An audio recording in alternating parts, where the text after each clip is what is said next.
There are new reports tonight from the New York Times and Newsweek magazine that a lobbying firm at which Senator John McCain's campaign manager, Rick Davis, was once a partner, was paid $15,000 a month by mortgage giant Freddie Mac until last month. Last month? Last month, the McCain camp says that Rick Davis had broken ties with that company. Asked about the reports by NBC's Kelly O'Donnell and CNBC's John Harwood, McCain's campaign senior advisors said this, quote, Rick Davis was never a lobbyist for Fannie Mae or Freddie Mac. Senator McCain's positions on policy matters are based upon what he believes to be in the public interest, period. The McCain campaign also added, quote, Rick Davis left Davis Manafort, that's the lobbying firm, and stopped taking salary from the firm in 2006. Sunday night, McCain said Davis had no involvement with Freddie Mac. My campaign manager has stopped that, has had nothing to do with it since, and I'll be glad to have his record examined by anybody who wants to look at it. So what, if anything, does all of that money paid by Freddie Mac to the firm from which Rick Davis has taken leave add up to politically? Joining us now is Michael Isikoff, investigative correspondent for Newsweek magazine. He's here and reporting this news at Newsweek.com tonight. Mike, thanks for joining us.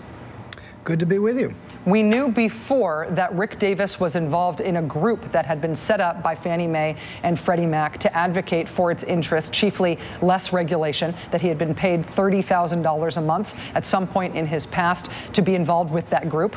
What's the new information, and how does it connect to that earlier story? Well, the new information is this. After that story the other day, which the New York Times reported on, the McCain campaign came back with a ferocious pushback and saying this was a totally unfair, lowball hit against Rick Davis, that he severed his ties to Fannie Mae and Freddie Mac back at the end of 2005 when this advocacy group, the Homeownership Alliance, was dissolved. And McCain, as we just saw, said that it was over at the end of 2005. And Rick Davis said he hasn't been involved at all in any activity, housing-related activity, since then.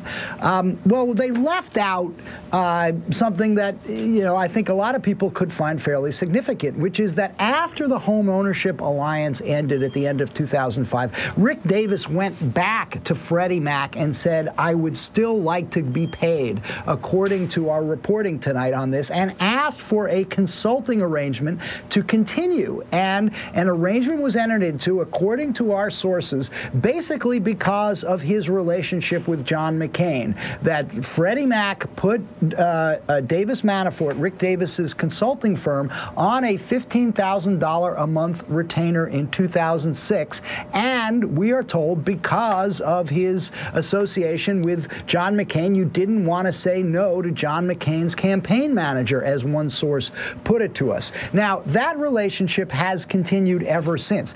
Davis has severed his relationship, severed his payments from Davis Manafort. He is no longer participating in Davis Manafort. At some point, we don't know when he's severed that relationship. But here's the thing, and here's why I think this could be a bigger deal. The payments continued for what?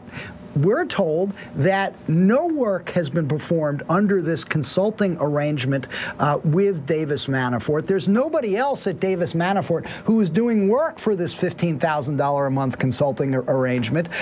Rick Davis attended a PAC meeting of Freddie Mac in October 2006. He attended a few breakfasts. But other than that, this money has been doled out month by month until last month. And I think people may look at this and say, well, wait a second, this is an arrangement that Rick Davis set up, and it was still being paid by this entity, Freddie Mac. Now the taxpayers are having to bail out.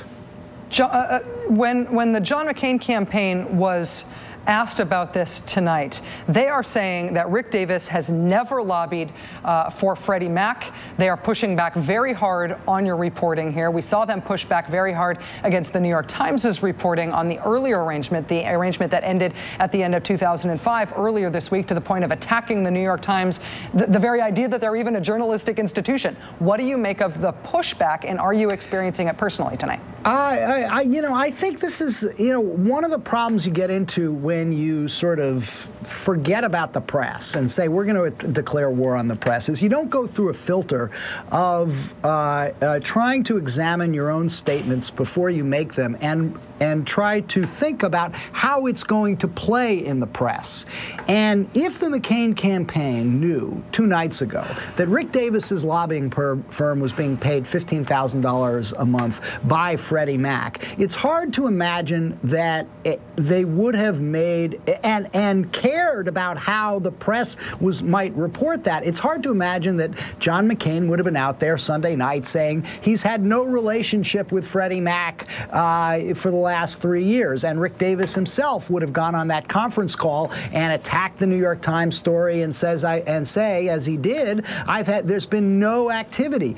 He may be true that there's been no activity, but the payments to his firm have continued. I think it's going to be hard for the McCain campaign and Rick Davis to explain why those payments continued. Right. And saying that you didn't do any work for the money makes us worry more about the money, not less. Michael Isikoff, investigative correspondent for Newsweek magazine, thank you and congratulations on the scoop. Thank you. Will there be political fallout to this apparently continually evolving scandal? Do advisors matter to voters? Is lobbyist, admittedly a very boring word, does it become politically exciting when it's paired with a massive freak show of a Wall Street meltdown? Rosa Brooks, columnist for the Los Angeles Times, joins us now. Rosa, thanks for joining us. It's great to be here, Rachel. Looking at this new reporting that Rick Davis's lobbying firm may have been being paid by Freddie Mac to the tune of $15,000 a month, even after Rick Davis severed his ties, and there's this big pushback from the McCain campaign. Do you see this having political resonance, or is this complicated stuff about people who are removed from the candidate himself? I think it has political resonance. I think that there are 2 issues here, both of which might be a little bit disturbing to voters trying to make up their minds. One of the things that's disturbing is the hypocrisy / dishonesty piece of this. It's a little bit weird, as Michael Isikoff just said, to have the McCain campaign going out and saying, no connection to these people, absolutely not, certainly no lobbying, no nothing. And then it turns out that these payments to Davis's firm were continuing till a month ago. He may not be getting that money going into his personal bank account right now, but this is still his firm.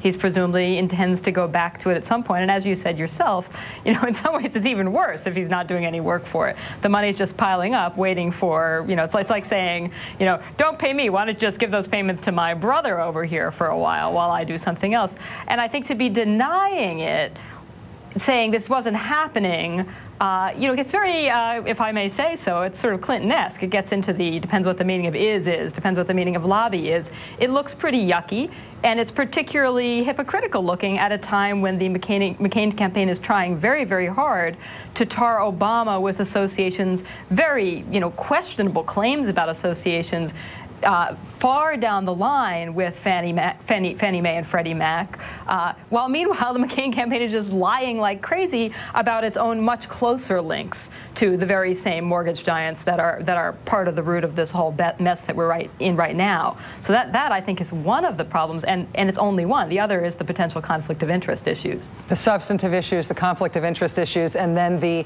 awkward lying about those issues, or at least seeming to be caught out on those issues again and again and again. Yeah. Rosa Brooks, the Los Angeles Times columnist, thank you for joining us. I really appreciate it. It's a pleasure.